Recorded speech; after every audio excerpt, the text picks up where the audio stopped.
Awesome blue agave cultivation and harvesting vertical bar tequila making process.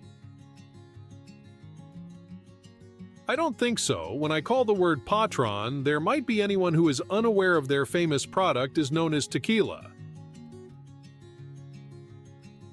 Well, that's a giant name on the list, and on the top, it is the most notorious drink for getting many people drunk and high because of its strong alcoholic effect.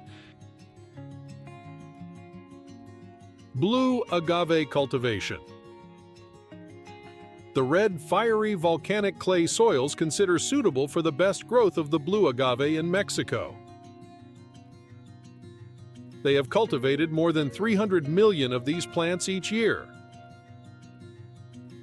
There are many ways to cultivate and harvesting of agave according to their regions. Blue agaves grow in the highlands of Los Altos regions and are bigger and sweeter in size. And because of its historical and cultural value, the area near Tequila was announced as UNESCO World Heritage Site in 2006. Mexican laws say that tequila could be only cultivated in a few municipalities in the states of Guanajuato, Nayarit, and Tamaulipas. Tequila is considered a Mexican moniker for starting the product in more than 40 countries. Apart from its topographical difference, tequila is differentiated from mezcal in that it can be made only from blue agave. But the thing that makes it prominent is that it is served neatly in Mexico, but served as a shot with salted lime throughout the world.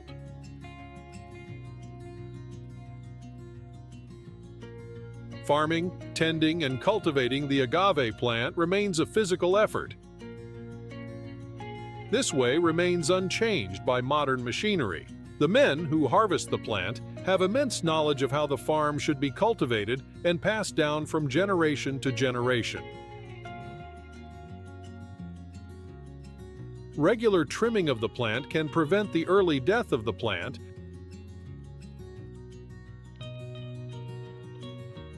and flowering also could be avoided by this act. Moreover, this act will allow fully ripen the plant. When the plant is ready, it should be harvested by a special blade called koa. It is a kind of knife with sharp blades on the pole. It must be carefully harvested, and the juicy part should remain solid and cut the leaves away from the piña. If the plant is cut away too early or too late, there wouldn't be a sufficient amount of carbohydrates for agitation. After that, they are heated a little up in ovens to soften their structure to break them down.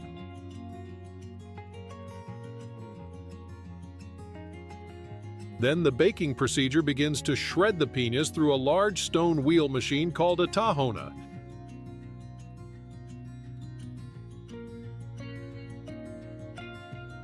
The remaining fiber can be reused for animal feed or sometimes used for paper processes. There are many producers who like to add that remains into their fermentation tanks to add more flavor to their final products.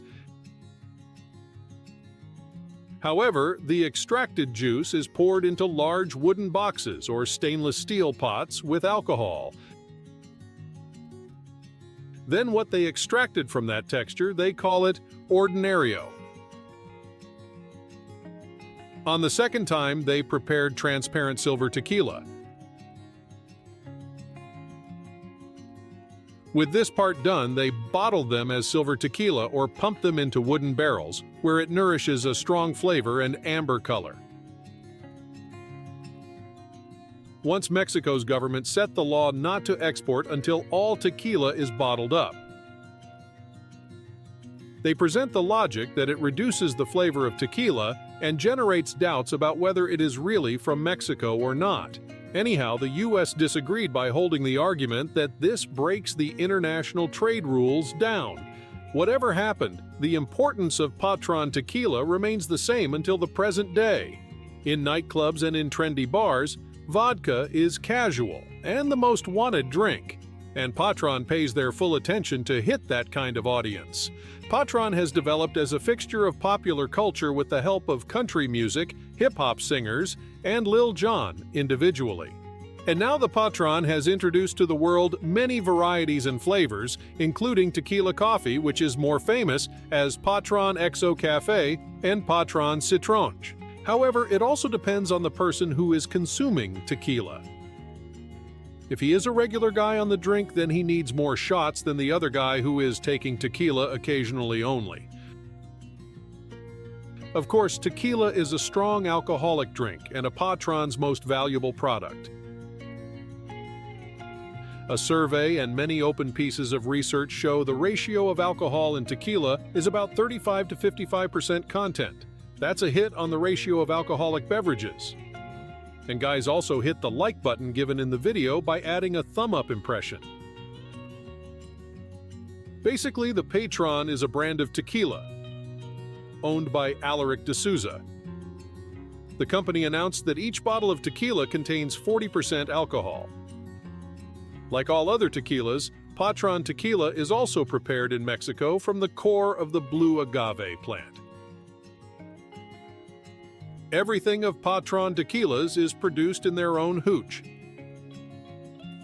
Anyhow, the great Patron was purchased by Bacardi, the world's huge privately held spirit company, for worth $5.1 billion in January 2018. 2 years back, in 2022, Patron introduced Patron El Alto, a new expression containing extra añejo and reposado tequilas. This tequila has been grouped into 11 types of bottles. This is so expensive that it is only available in New York, Miami Beaches, Las Vegas, and Los Angeles. Patron was first introduced by Casa Seven Leguas. It was the oldest hooch in Mexico. Martin Spirits purchased their rights in 1989, and they moved the production to a new distillery in 2002. Before they moved from there in 2000, the co-founder of Patron and former Seagram executive Ed Brown took the authority over as CEO. Anyhow, whatever the circumstances were, the Patron put a great effort into advertising their brand. For advertising purposes, they followed up the Grey Goose. Patron presented their tequila as premium and signaled taste and sophistication. Now, the brand logo is also set on the basis of an Algerian typeface. We will love to hear from you in the comment section about which part you see more interesting. Farewell.